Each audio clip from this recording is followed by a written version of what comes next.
Now, there are plenty of things to criticize Dragon's Dogma 2 for. All great things about it aside, there are fair criticisms to make. It didn't exactly have the most uncontroversial launch in gaming history. That said, the Sony fanboys that we all know and love have a tendency to get really defensive about absolutely everything regarding Sony. And if you were following the gaming scene around the time of last year's Game Awards, you probably know how much PlayStation fanboy defensiveness there was and still is surrounding Spider-Man 2. Mainly due to the fact that if Spider-Man 2 had come out in basically any other year, it probably would have won some awards, but as it stands, Spider-Man 2 won nothing at the Game Awards. And I made a couple videos about how hard the Sony kids were trying to dismiss literally everything else that came out that year as a result. And why am I giving you all this backstory when I started the video talking about Dragon's Dogma 2? Well, because here we are again, it's 2024, it's a brand new year, and there are still people so butthurt about Spider-Man 2 not winning awards last year that they are now shifting their anger to Dragon's Dogma 2. So this all started the other day when my Twitter For You page thought for some reason that my day would be made better if this thing was slapped on it. Someone named Kel's Game quote tweeted the news that Dragon's Dogma 2 has sold over 2.5 million units, and he says Spider-Man 2 did this in less than 24 hours on a single platform. And if it stopped there, I wouldn't be making this video. Do you think it stopped there, dear viewer? This tweet became an absolute hotbed for nonsense. The fact that we're doing this at all is enough to make a video on. Like, I could probably make a whole video on just this one screenshot. But that's the thing. I've got a bunch more. So come along with me, dear viewer, as we talk about people who are still trying to do Sony's PR for them by somehow comparing the sales of Spider-Man 2 to Dragon's Dogma 2 for literally no reason other than a PlayStation logo on one of the game's boxes. This is a rough one. So we'll start with this original post and we'll go through some of the defenses that OP had because, oh my lord, he tried. Cal says, that's Spider-Man, literally one of the most well-known franchises in the world, dumb comparison. Kel's Game says, okay, Avengers enters the group chat. Oh, Arkham Batman says, hi, yes, Suicide Squad game.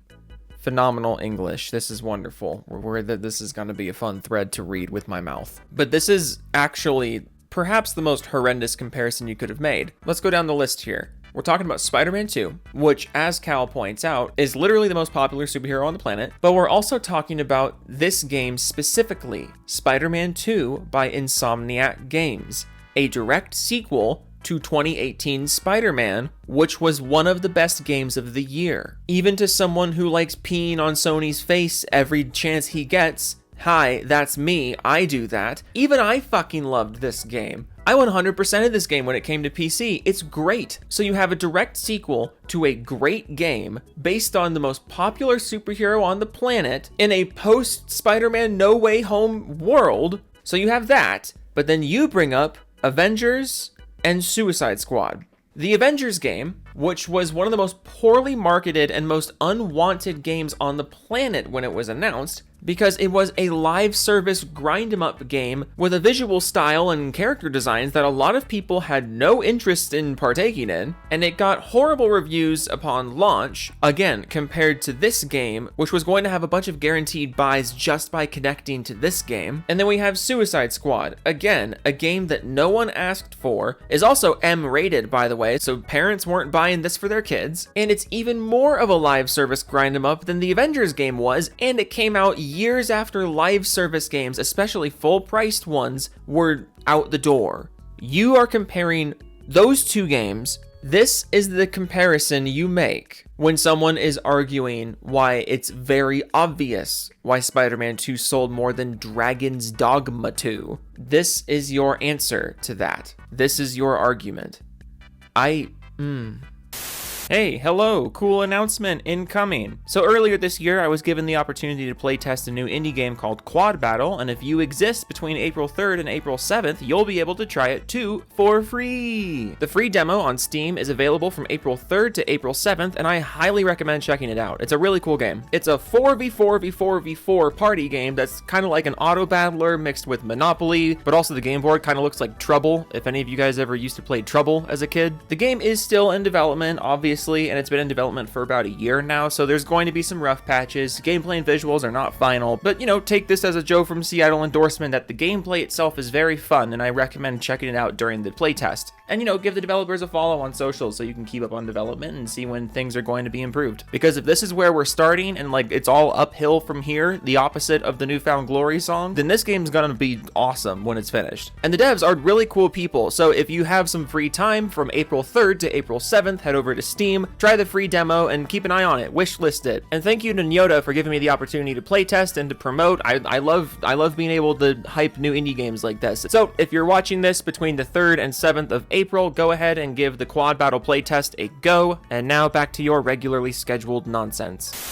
And you thought it was so good that you used it again. Because Ramez, sorry, I'm white. That pronunciation sucks. I'm extremely white. He says, why are you comparing Dragon's Dogma to Spider-Man? And then Kel's Game says, so what happened to Avengers? Again, you can slap a name on the box, but then still shoot yourself in the foot by making the context around that box as horrible as humanly possible. That is what happened with the Avengers game. Square Enix had a slam dunk on their hands. They were releasing a AAA multi-platform Avengers video game less than a year after Avengers Endgame. That should have been a slam dunk. But no, they decided to tell everyone across the entire land that actually this is a game nobody wants, because the Avengers themselves look like stunt doubles, and it's a full-priced live service grind 'em up. If they hadn't done that, the game would have sold tremendously just by its name. Yes, you're right about that. And it didn't happen because you forgot all the context. Dreamwalker also tried to do this stupid thing. He says, Dragon's Dogma 2 sales show the power of PlayStation exclusives. Capcom Metacritic highest rated publisher of the year. Dragon's Dogma 2 most anticipated game.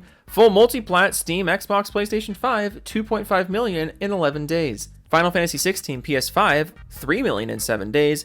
Spider-Man 2 PS5, 2.5 million in 24 hours.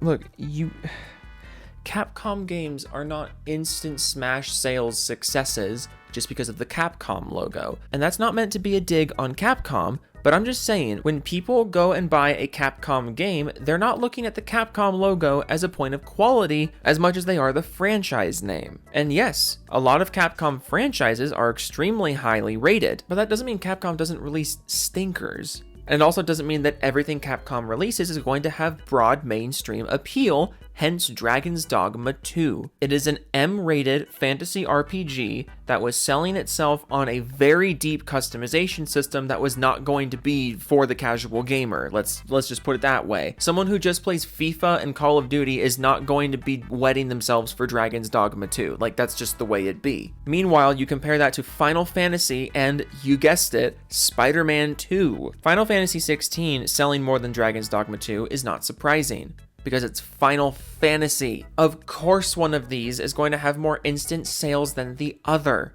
That's not weird. And then of course the Spider-Man 2 comparison that I feel like I've talked too much about, being ridiculous and dumb. And then Dreamwalker quotes himself and then says, lol, every Xbox fanboy is calling Dragon's Dogma 2 niche in the comments and an unknown IP, despite Dragon's Dogma 1 selling 7.9 million. Look, the thing is, yeah, Dragon's Dogma 1 sold almost 8 million copies, and yeah, had a Netflix adaptation, but you're comparing it to Spider-Man. Compared to Spider-Man, yes, Dragon's Dogma 2 is niche. That's not the traditional use of the word niche, but in the context that you put this in, it is niche by comparison. If someone says something in response to you and you think their response sounds just inherently stupid, maybe you should think about what you said to get that response. And just in case you're going to be like, Joe, you're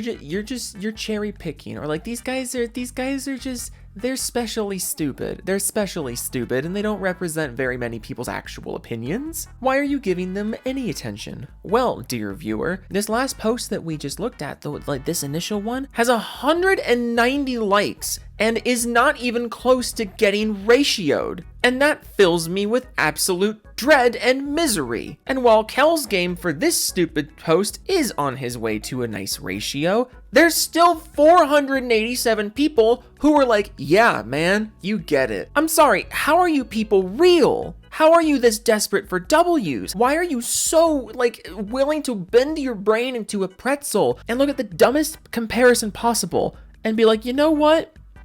Sony's doing a good job. Why? Chaos the Gamer responds to all this and says comparing Dragon's Dogma to games that have decades of brand recognition is ridiculous. Pony Clown so desperate for a W is hilarious. But then Kevin says, silence, crybaby, go the other way. Here is not suitable for crybabies. And attaches the stupid Xbox Wojak meme. Mitchmaster also responds to Chaos and says, oh, the crybaby got triggered. Sucks to be an Xbot, huh? David Cava responds, another salty Xbot within like 5 million clown emojis and laughing emojis. Austin Phillips says, sorry that Xbox is a fail there, bud. Xbox can't admit that Xbox is a failure. Darius Porter Bridges, so when was the last time Xbox had a W? Like, this is all just in response to this. It's just in response to this. This is it. Like, I can't get over it. The instant assumption that because you're being made fun of for doing something obviously fanboyish and stupid, you immediately assume he's an Xbox dude instead of maybe a PC dude or a Nintendo dude or just a normal gamer. And then also, on top of that, this is the hill you're dying on. This is the hill you are choosing to die on, and it's so strange. I feel like I'm usually not like at a loss as much as I am right now. It's just like, how are you all real? God, I'm not convinced a single person in this thread has actually played a video game to completion. I'm just not convinced that's ever happened. There's no shot you people are actually gamers. Cause like, I get having brand preferences in games. I could even understand being a console fanboy to some extent. If that's really what brings you joy, I at least understand why you do it. Because at the end of the day, you probably still play video games. But then there's people like this. There's people like the people in this video where it's like, how desperate are you to put a corporation's genitalia inside of you? This is just, it is so strange. And I will never stop making fun of you people because it doesn't seem like any of you are actually getting any better at this. You guys have been getting dunked on YouTube. I've been watching like console fanboy salt videos on YouTube for years. I started making this content because I had been watching it for years. And yet somehow the bottom of the barrel keeps getting deeper. The arguments keep getting worse. And I simply will not cease the making of the funning of you. Whew. I feel like I actually got kind of worked up in that video. I actually got kind of worked up over this. I usually when I bring up my high voice, like my higher pitched voice, it's usually like for comedic effect. But like this one was, I was starting to lose track of where the comedic effect stopped and the actual disappointment in humanity began. Jesus. Okay, toodles.